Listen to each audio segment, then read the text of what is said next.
The Multiverse Employee Handbook has this to say about interstellar travel. It is the process by which a species attempts to leave home for so long that home becomes a theoretical concept discussed in footnotes. Interstellar travel is widely regarded as the next logical step after mastering orbit, landing on nearby moons, and realizing that everything interesting is inconveniently far away. The distances involved are best described as discouraging. Even the nearest stars require journeys measured not in years but in generations, which introduces the administrative challenge of handing over the mission to people who were not present for the initial enthusiasm. The handbook notes that interstellar travel forces a reconsideration of urgency. When your destination is decades or centuries away, deadlines become aspirational, and progress is measured in fractions of a lifetime. Meetings are brief, but the agenda is permanent. In summary, interstellar travel is less about going somewhere else and more about committing with extraordinary confidence to a direction and then continuing in that direction long enough for it to become meaningful.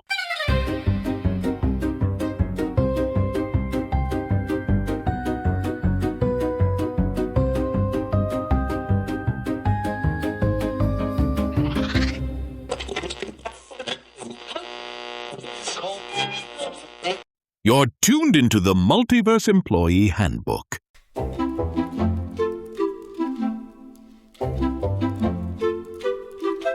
Today, we're going on a tour of the neighborhood. Not a particularly dramatic tour. There will be no refreshments. The distances are unreasonable, and several of our destinations are invisible to the naked eye, which does make the trip harder to justify. But a tour nonetheless. 10 star systems, the ones right next door, cosmically speaking, between 6 and 11 light years away. A light year, for reference, is roughly 9.46 trillion kilometers, or approximately the distance your patience travels when someone says it's just a short detour. A brief administrative note. We are skipping Alpha Centauri. It got its own episode. Season 3, Episode 7, thoroughly covered, admirably close, and frankly a bit smug about it. Humanity has been staring at these stars for thousands of years, building calendars, writing mythology, erecting monuments, without the faintest idea that they were other suns. The Egyptians based their entire agricultural calendar on the heliacal rising of Sirius. Divine signal, cosmic announcement. Sirius is 8.6 light years away. Practically the back garden. They just didn't know that. To them, it was a god. To us, it is a binary system with a white dwarf, the mass of the sun compressed to the size of the Earth, which is, if anything, more impressive and considerably harder to explain at a dinner party. This is the story of our nearest stellar neighbors. Most are invisible, several are dangerous, at least one is moving towards us, which the optimists among you will find encouraging, and the rest of you will correctly identify as a matter for the risk assessment team.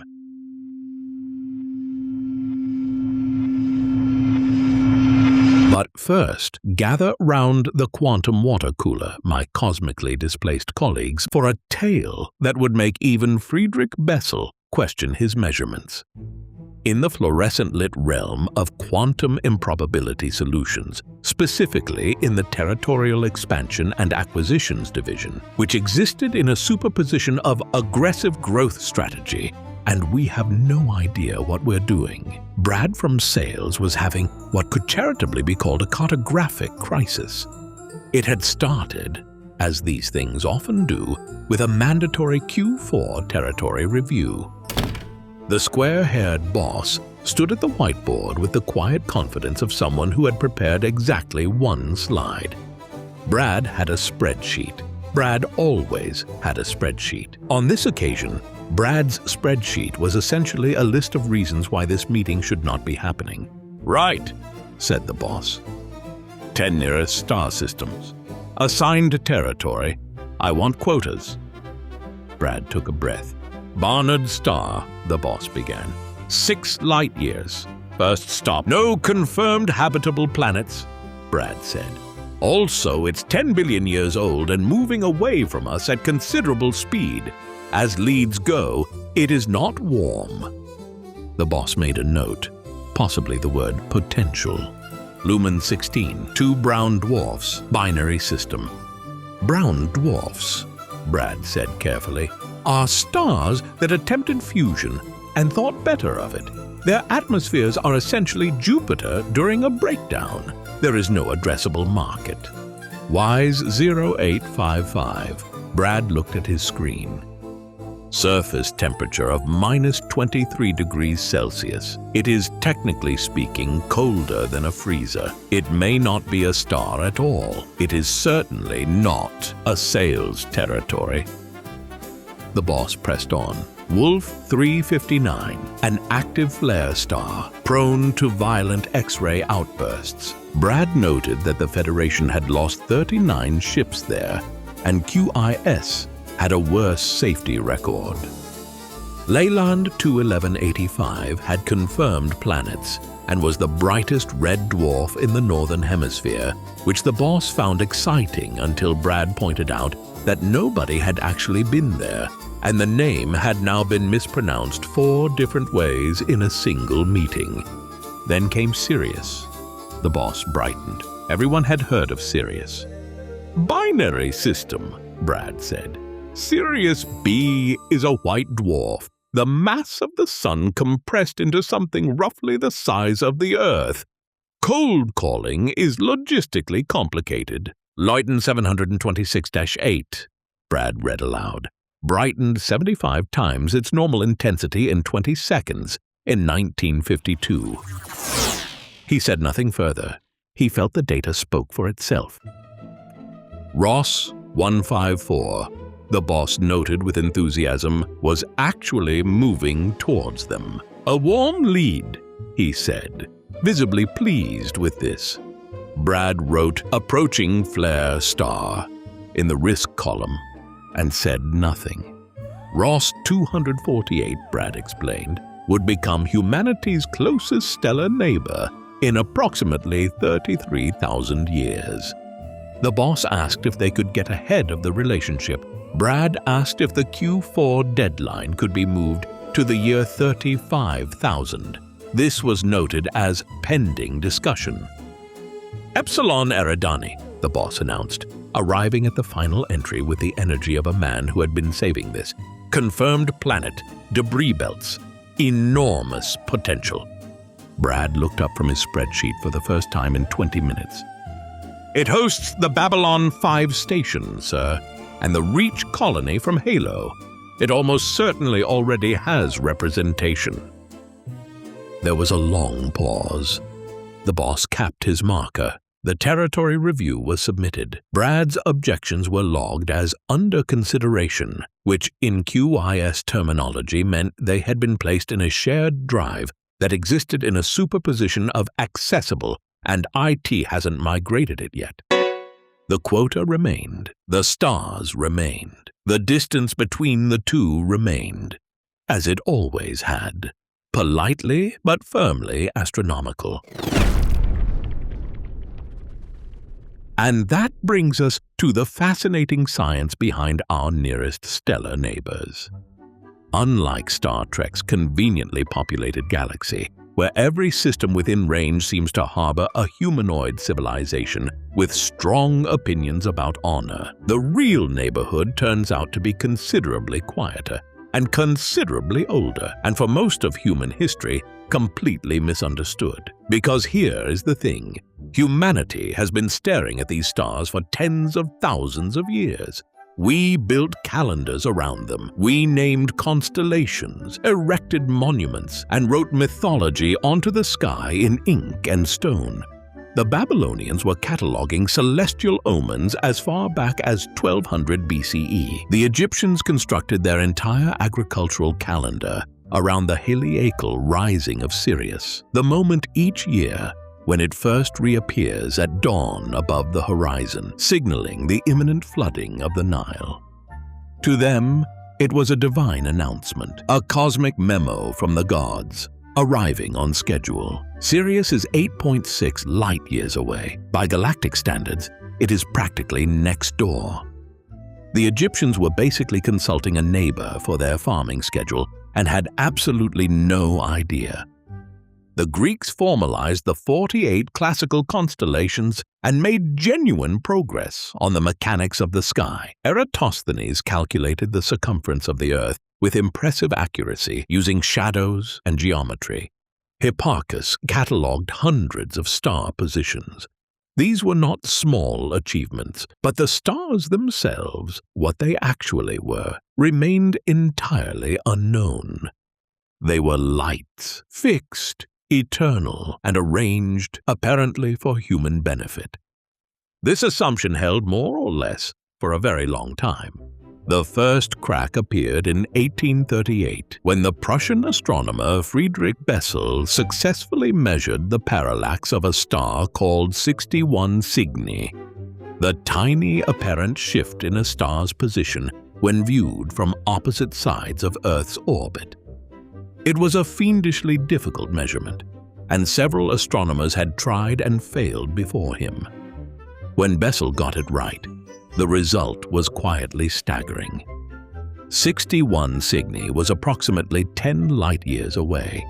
Suddenly, for the first time in human history, a star had a distance, a real one, a number so large it required an entirely new unit of measurement to express without filling a page with zeros.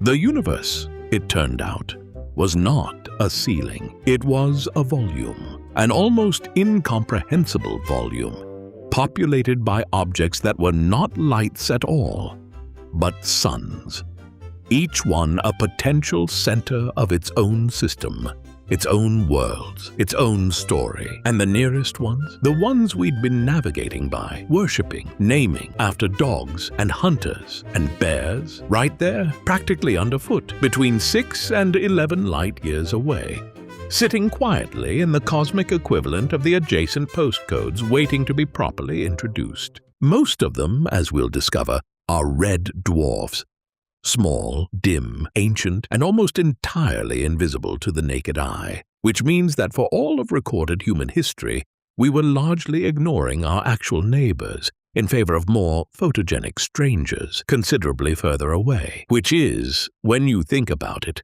very human behavior.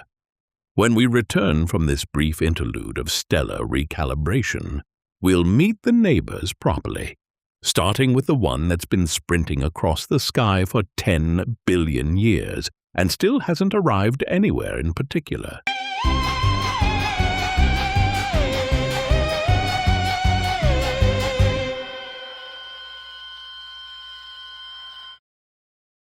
Welcome back, my gravitationally bound companions. Let's meet the neighbors, and to do that, we first need to talk about red dwarfs, because 5 of our 10 nearest star systems are either red dwarfs or things that tried to become red dwarfs and didn't quite manage it. Understanding what a red dwarf actually is will save us considerable confusion later. A red dwarf is a small, cool, dim star, typically less than half the mass of our Sun, burning hydrogen so slowly and efficiently that it can remain in its current state for not billions, but trillions of years. The universe is currently 13.8 billion years old. A red dwarf can live for up to 10 trillion years. Every red dwarf that has ever formed is still alive. Not one has died yet. In stellar terms, they are the universe's most patient life form, and they make up roughly 75% of all stars in the Milky Way. They are, in other words, the default. Our Sun, with its comparatively flashy luminosity and 10 billion-year lifespan, is something of an outlier. First up, Barnard's star. At 5.96 light-years, it is the nearest single star to our Sun, and it holds a record that has nothing to do with brightness or size. Barnard's star has the highest proper motion of any star in the sky, meaning it moves visibly against the background of more distant stars over human timescales. If you photographed it every few years, you would actually see it shift position. It covers a distance equal to the moon's diameter every 180 years, which sounds modest until you remember that stars are not supposed to do this on any timescale a human could observe.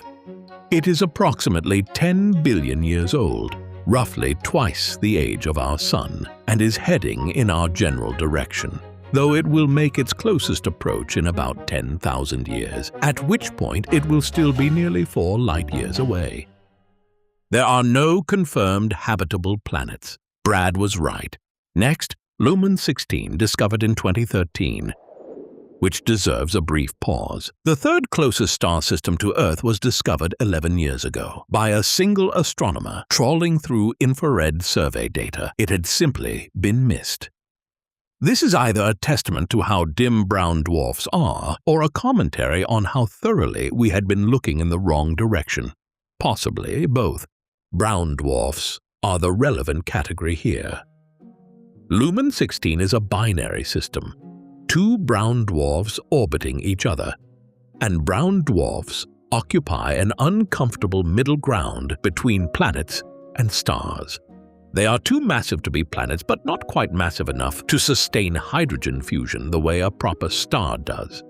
They glow faintly from residual heat. They have stormy, turbulent atmospheres remarkably similar to Jupiter. They are, in the most affectionate sense, stars that gave it a go and thought better of it. Then there is WISE 0855-0714, also discovered by Kevin Lumen, also in infrared data, and arguably even more peculiar. This is a sub-brown dwarf, a single free-floating object with a surface temperature of around minus 23 degrees Celsius. That is colder than many winter nights on Earth. It is the coldest known free-floating object outside our solar system, and whether it qualifies as a failed star or rogue planet or simply a category error is still, technically, under discussion. Wolf 359 sits at 7.86 light-years and is one of the faintest stars visible from Earth, or rather it would be if you could see it at all without a telescope. What it lacks in brightness, it compensates for in temperament. Wolf 359 is a flare star, prone to sudden, violent eruptions of X-rays and ultraviolet radiation that can briefly multiply its energy output many times over. Any planet unfortunate enough to orbit nearby would need substantial magnetic shielding and a very good insurance policy. Lalland 2011-85, the quiet achiever of the group. It is the brightest red dwarf visible from the northern hemisphere, which still means you need binoculars to find it, and it has at least 2 confirmed planets. It is also the most overlooked star in this entire list, which feels almost rude given the circumstances. Our second group of neighbors begins with the one star on this list that absolutely everyone has heard of and ends with the one that astronomers are most genuinely excited about. In between, things get somewhat volatile. Sirius, the dog star, the brightest star in the night sky, sitting at 8.6 light-years and utterly impossible to miss on a clear winter evening. It has been meaningful to humans for longer than recorded history. The ancient Egyptians revered it. The Romans blamed it for summer heat waves. The phrase dog days comes directly from Sirius's association with midsummer heat. It is, in the most literal sense, a star that has shaped human civilization. It is also a binary system. Sirius A is a large, brilliant main sequence star about twice the mass of our Sun. Sirius B, its companion, is a white dwarf, and white dwarfs deserve a moment of proper attention. When a star like our Sun exhausts its fuel, it eventually sheds its outer layers and collapses into a white dwarf, an object roughly the mass of the Sun compressed into a volume roughly the size of the Earth. The resulting density is almost insultingly extreme. A teaspoon of white dwarf material weighs approximately 5 tons. Sirius B was the first white dwarf ever identified in 1862, and astronomers were so baffled by what they were seeing that it took decades to accept the implications. It remains one of the most studied objects in the sky. Next, Luyten 726-8, a binary system of 2 red dwarfs, and home to UV Ceti, the star that gave its name to an entire class of stellar behavior. In 1952, UV Ceti brightened to 75 times its normal luminosity in approximately 20 seconds. This was not a malfunction in the equipment. This was the star. Flare stars have since been studied extensively, and the implications for any nearby planets are not encouraging. The ultraviolet and X-ray bombardment during a major flare would be, by most definitions, incompatible with unprotected surface life. This has not stopped science fiction from visiting. UV Ceti appears in various hard sci-fi settings as precisely the sort of destination that sounds interesting in a briefing and terrible in practice. Ross 154 at 9.68 light-years is another young, active flare star, and it is moving towards us.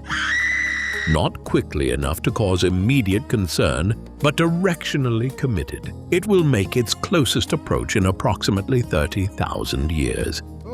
It is also, for the record, a major location in the elite dangerous universe where players can visit it without the radiation risk, which seems preferable. Ross 248 at 10.3 light-years is notable for something entirely temporal. In approximately 33,000 years, it will pass close enough to our Sun to briefly replace Proxima Centauri as our nearest stellar neighbor. It is the target of the interstellar probe in Alastair Reynolds' novel Pushing Ice, a book in which this unremarkable red dwarf turns out to be considerably more interesting than expected. We will say no more on that front. And finally, Epsilon Eridani, known in some circles as Ran, known in others as the location of Babylon 5, the Halo Reach colony, and the most scientifically interesting system in this entire list.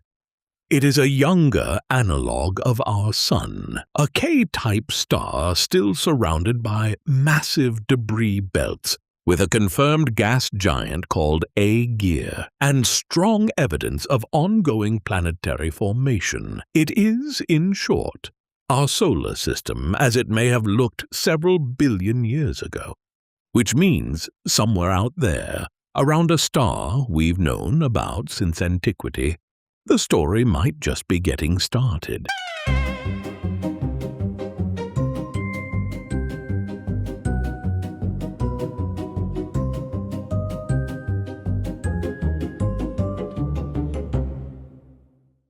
Well, my perihelion approaching podcast companions, we have reached the end of our neighborhood tour. No refreshments were provided. Several destinations were invisible. At least 2 were actively trying to irradiate us, and the most promising stop on the entire itinerary may already have a Babylon 5 station on it, which does complicate the planning permission. But let's take stock of what we've actually found. Within 11 light-years of Earth, a distance so modest by galactic standards that it barely registers, we have ancient red dwarfs older than our solar system, failed stars with Jovian storm atmospheres, an object colder than a winter's night that may not technically be a star at all, A white dwarf with the density of a bad decision compressed into the volume of a small planet, and one young, promising system that looks uncannily like home used to look a few billion years ago. Our actual neighborhood is, it turns out, considerably stranger than anyone gazing up at the night sky would ever have suspected. The Egyptians built their calendar around Sirius. The Greeks mapped the sky and named what they saw. Bessel measured the distance to a star in 1838 and quietly broke the ceiling humanity had been staring at for millennia. And we are still, in many ways, only just beginning to understand what's actually out there, which is either deeply humbling or enormously exciting, depending on your temperament and how recently you've read about UV SETI's 1952 flare event. As for Brad's territory review, it remains pending. The quota remains assigned. The stars remain, on the whole, indifferent. Ross 154 continues its slow approach. Ross 248 has 33,000 years and is in no particular hurry. And somewhere in QIS's shared drive, in a folder that may or may not be accessible, there is a spreadsheet that was right about everything and will never receive credit for it. If you'd like to explore the one nearby system we didn't cover today, that would be Alpha Centauri, Season 3, Episode 7. It's been waiting patiently, much like Ross 248, though considerably closer. And if today's tour has left you with a slightly different view of the night sky, if you find yourself looking up at Sirius and thinking about white dwarf density, or squinting in the direction of Epsilon Eridani with something approaching wonder, then tell someone about it. Share this episode with a friend, a colleague, or someone who recently made the mistake of saying, "Space is boring" within earshot. Spread the signal. Like light from a red dwarf, it travels slowly, but it goes an extraordinarily long way. For more cosmic neighborhood dispatches, science deep dives, and the ongoing administrative struggles of quantum improbability solutions, find us at multiverseemployeehandbook.com. This is your quantum coherent correspondent, reminding you that in the multiverse of stellar exploration, we are all just red dwarfs, ancient, dim, frequently overlooked, and capable of outlasting almost everything else in the universe. The sky is not a ceiling. It never was. It just took us a while to look up properly. Until next time.